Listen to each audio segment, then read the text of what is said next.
Greetings and welcome to another episode of State of the Build here on the Picado YouTube channel.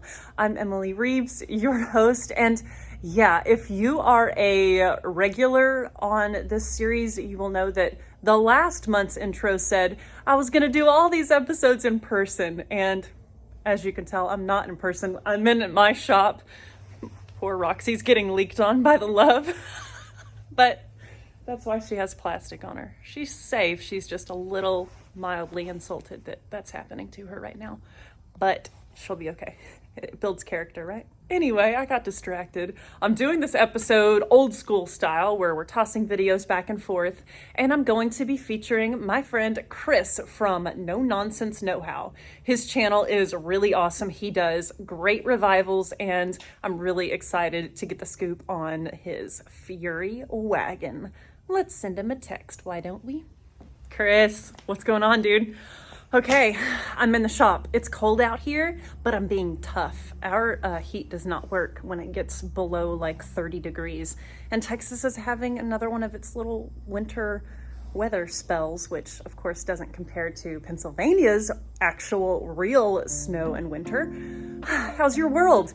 Are you with the Fury now? I'm excited to get the scoop on this car. Emily, what's up? Thanks so much for having me. No Nonsense Know-How, in case anybody's never seen my channel before, but lately been doing a lot of car stuff, and yeah, it's winter here in Pennsylvania, but we've had, teens and 20s in the Fahrenheit low, below freezing, and now today it's 49 degrees out, which is crazy, but luckily I do have the old Clean Burn CB2000 waste oil heater, so that thing, at 200,000 BTUs, it fires it up pretty good, although this garage is not insulated, and it's kind of tiny. I'm hoping to get a bigger shop in the future, but yes, I'm chilling with the Fury right now and getting some work done the last few days. It's been good, and it's just been a really cool car so far. But yeah, really looking forward to the spring coming and the summer. Gonna go to some car shows with that and get a lot of work done. I can't wait.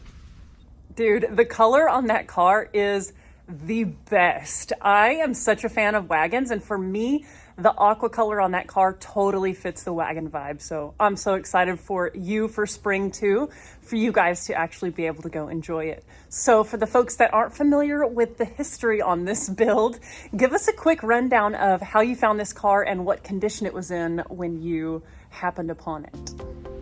Yeah, I suppose the color is like an aqua or baby blue aqua, something like that, but she's definitely sharp looking and it's gonna be a fun summer cruising in it. As far as the build goes, well, I mean, this pretty much, it's kind of a long story, but a friend of mine acquired ownership of a yard of vehicles that somebody was kind of just squirreling away for many, many years.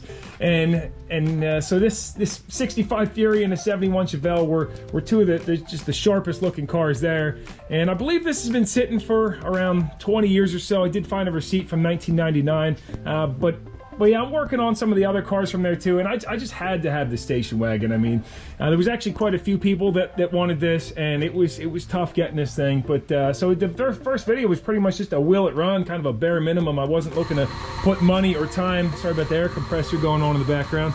But yeah, didn't even know what motor it had. I was just told it had a V8 and it was complete. And when I rolled under, I seen everything in there. I said, yeah, I will definitely take it. I popped the hood. It ended up having a 383 big block Mopar in it. And yeah, probably the worst parts of getting it running were it's rusted out freeze plugs, and the block was just completely full of sludge, and the water pump was like probably the worst looking thing in there too. It just had so much rust and crud in there, and that was really evidence on how long this car had been sitting.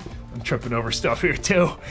So I'm trying to get you a better angle of this old girl too. I'll probably show you a couple interior pieces, but I mean, look at that wagon. Come on, look at the sharp styling of these old Mopar wagons. I mean, the Impala's cool too, but the Fury's takes the cake. That car is bad to the bone. I dig it. So what's the plan with her? Are you going to actually mod it and make it like an awesome driver? I see you've got the tires off. Are we doing brake work? What's the scoop on the situation with, she's running now, so like, are we gonna make her better? P.S.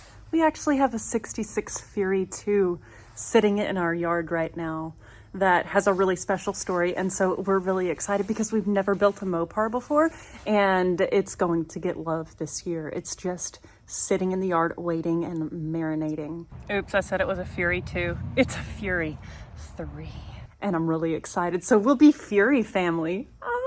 Say what? You guys got a Fury too? That is awesome. We're gonna have to go to like a Mopar meetup sometime or something. I mean, that's a tight looking little coupe you got there. Sharp looking, for sure. I'm excited to see where that build goes. And it's actually my first Mopar as well, and I love it so much that I went ahead and made the first ever Dublin KH t-shirt. I didn't think I'd ever make a t-shirt. There's a look at it. It's even got Garage Helper Squirrel Leo on there, which if you've seen the video, you know who he is. So yeah, we're definitely going to a Mopar meetup this year. You got to get that thing going on the road. So as far as mods and plan for the build, my initial feelings were I want to kind of keep it as that late 80s hot rod build, but I am going to be doing some upgrades. So we ditched the old Holley 4-barrel off of it. I got a new MSD distributor along with a Holley Sniper fuel injection kit that I'm working on putting on. I guess I'll go ahead and pop this hood if you guys want to see under there. And been working on that. There's a Sniper, look at that. Nice, beautiful, modern fuel injection. So yeah, doing some brake work. I'm working on trying to get a front disc conversion for it before I redo the drum brakes, because I'd like to get rid of those. The rears were actually fresh looking. You know, I blew the dust off them and look at the paint, but then the linings were just barely holding on. The bonding on those fell off, and you know, this side was still holding on a little bit, but barely. And the interior, you know, that's going to need quite a bit of work too. This thing had a lot of mildew and mold that I had to gut pretty much everything out. I just had the seat in there, and it's enough to drive it. Over in the carport, I got the rest of the interior parts, some of the Chevelle stuff here too, but the seats were actually not in horrible condition after I pressure washed them. Kind of just using the Bass dumpster as a storage facility right now, but I did get a lot of spare parts with this too.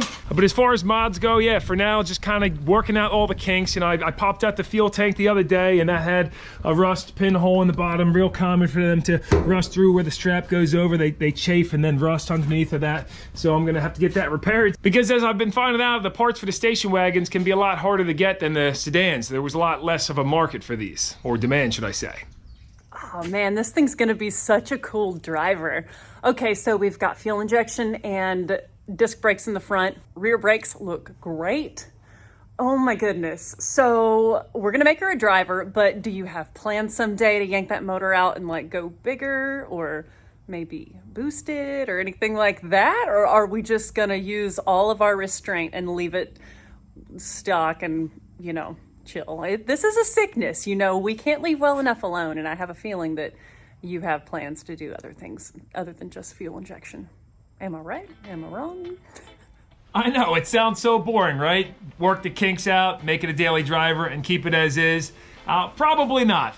After part 2, I'm thinking with the part 3, we'll do something stupid, like just bolt a big turbo on it and see how much this 383 big block can handle before she cracks or blows up completely.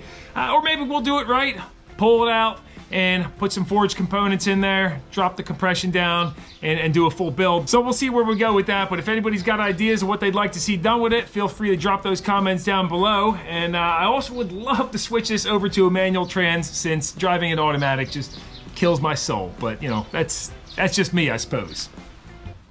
I had a feeling that you couldn't just leave that big block just chilling there with the fuel injection and not touch it with boost or nitrous or something. That's gonna be fun. I look forward to seeing what you end up going with. I'm kind of a proponent of just bolting some boost on there and seeing what happens, but there's validity in keeping that block and everything intact, considering it's, you know, an original. Probably, maybe, if it's numbers matching, I don't know. Nevertheless, I support boost. And manual transmission. I totally agree with the automatic situation not being ideal. Most of our rigs are manual because I just like banging gears. I'm with you. Well, this car is badass, and I'm so happy that you took the time to toss videos back and forth with me.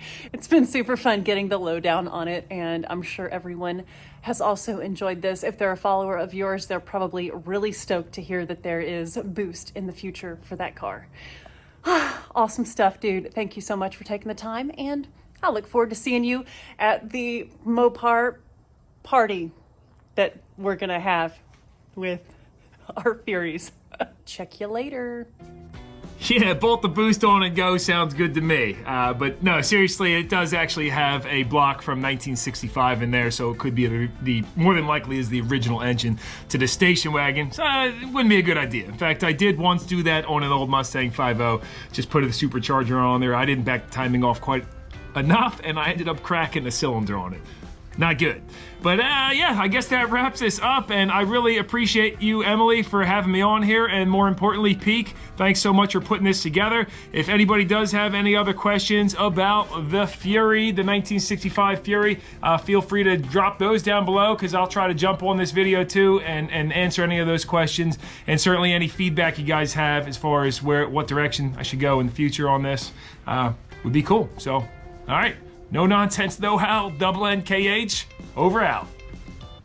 I love connecting with new YouTubers and content creators and people out there that are movers and shakers, rescuing neat old cars from rusting away into the ground. Mad props to you, Chris, for rescuing that wagon. It is so cool. Huge thanks to everybody for tuning in. I love you guys so much. I love reading the comments. I really appreciate all the suggestions for other YouTubers that you want to see on... I can see my breath. It's cold in here. Got distracted again. Yep, please post down below other YouTubers you want to see featured on this channel. Hopefully we can do some in-person ones this year. I mean, I know we can. I just got excited to see Chris's car and thought, let's just bang one out like I did all last year, sending texts back and forth. It just works so well. But I look forward to traveling some this year and seeing some of my friends in person and hanging out and doing episodes in their shops. I hope y'all's year is off to a wonderful start, and we'll see you on the next episode. Thanks, y'all.